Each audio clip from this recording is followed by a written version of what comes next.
If you tune into news media regularly, it's easy to form the view that the prospect of young Australians buying real estate is remote, if not impossible. There are daily headlines telling us that it takes 10 or 15 years to save a deposit, or that young Australians have given up on home ownership, and that young adults are doomed to a lifetime of renting. Now, as so often the case with mainstream media and their love of negative sensation, the reality is quite different. First-home buyers are actually highly active in markets across Australia right now. But first, let's look at some of the headlines with which we are afflicted every day in Australian news media. One read, "Housing crisis escalates as affordability worsens." Another said, "It's insane how much you need to save to buy in Queensland." And another, "Melbourne home seekers need to save $250,000 plus to buy a home." Another, "Cost of living crisis holds back first home buyers." And the most spectacular of all, perhaps recently, the Australian dream crashes into the affordability brick wall. One article in the Fairfax media declared Australian home seekers are being made to come up with hundreds of thousands of dollars in upfront funds to buy a home. So how did they come up with such a dramatic finding? Well, firstly, by focusing on a 20% deposit, which you don't need, the median house price, which is ridiculous because first home buyers don't buy at the median house price, they buy in the lower price brackets naturally, and always, of course, houses, never units, which are the dwelling of a choice for more and more people and are often half the price of houses or cheaper in the same suburb.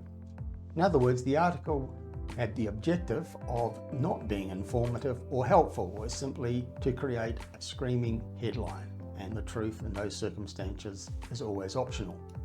And that article with the headline, "The Australian Dream Crashes into the Affordability Brick Wall," the introduction to that article immediately contradicted the headline because it said, "Westpac's home ownership report shows an increase in the share of Australians aspiring to own a home.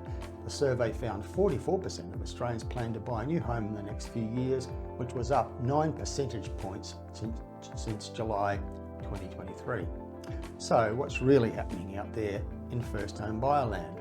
Well, the latest data from the Australian Bureau of Statistics shows that far from being priced out of the market, buying activity by first home buyers has increased recently.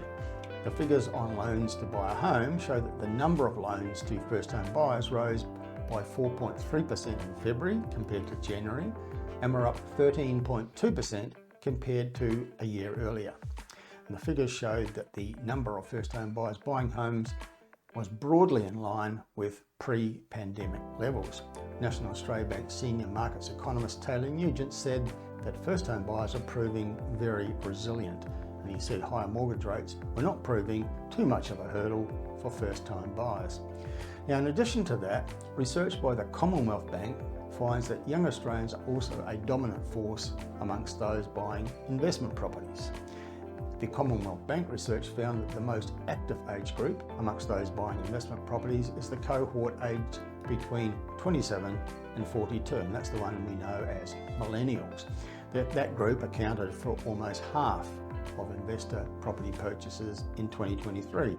Commonwealth Bank said investors are getting younger overall because of the growing incidence of people getting into the property market as rent investors. That's people choose to rent their homes but buy an investment property.